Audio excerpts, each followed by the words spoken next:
ప్రియమైన స్నేహితులారా, యేసుక్రీస్తు వారి నామములో మీ అందరికీ వందనములు తెలియజేస్తా ఉన్నాను. యోబు గ్రంథము 9వ అధ్యాయము 32వ వచనము 33వ వచనాన్ని చదువుతున్నాను, గమనించండి. ఆయన నావలే నరుడు కాడు, నేను ఆయనతో వ్యాజ్యమాడజాలను. మేము కలిసి న్యాయ విమర్శకు పోలేము.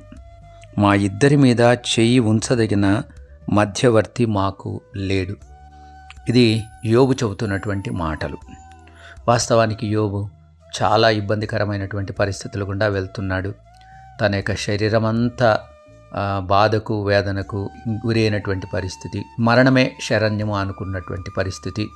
కానీ మరణమును తన దగ్గరికి వస్తున్నట్టుగా తనకు కనపడదు. దేవునితో తాను వ్యాజ్యమాడలేనటువంటి పరిస్థితి. ఆయన సమీపంగా ఉన్నట్టుగానే ఆయన భావించాడు, కానీ ఆయనను కనుగొనలేని పరిస్థితి ఆయనకు ఉన్నట్టుగా మనం గమనిస్తాం. దేవునితో నేను వ్యాజ్యమాడలేను, ఎందుకంటే ఆయన నాకంటే బలవంతుడు.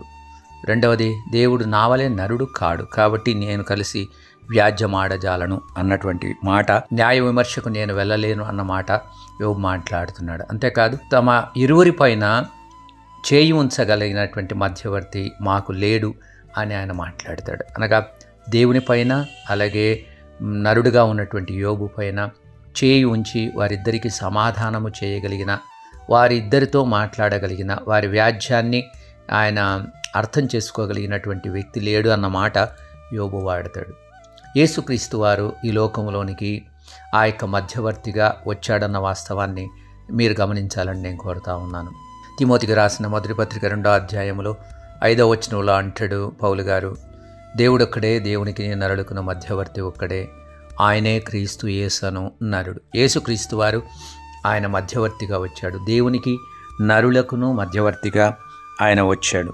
పాపము లేనివాడుగా ఆయన వచ్చాడు. హెబ్రీలకు 4వ అధ్యాయము 15వ వచనంలో పౌలు గారు అంటారు, మన ప్రధాన యాజకుడు మన బలహీనతల యందు మనతో సహానుభావము లేనివాడు కాడు, కానీ సమస్త విషయములలోనూ మన వలనే శోధింపబడినను ఆయన పాపము లేనివాడుగా ఉండెను. మనతో పాటు సహానుభవం కలిగినటువంటి వాడుగా యేసుక్రీస్తు భూమి మీద ఉన్నాడు. Yet he was without sin, ఆయన పాపం లేనివాడుగా ఉన్నాడు. కాబట్టి దేవునికి మనకు మధ్యలో ఒక మధ్యవర్తిత్వాన్ని నెరపగలిగినటువంటి వాడుగా ఆయన ఉన్నాడు. ఇద్దరి మీద కూడా ఆయన చేయి ఉంచగలిగినటువంటి వాడుగా ఉన్నాడు. ఆయన మన యొక్క ఉత్తరవాదిగా మారాడు అన్నటువంటి విషయాన్ని మనం గమనిద్దాం. దాన్ని బట్టి దేవుని మనం స్తుతిద్దాం. యేసుక్రీస్తు వచ్చిన కారణాన దేవునికి మానవునికి సంధి చేయబడింది, మధ్యవర్తిత్వం ఏర్పడింది.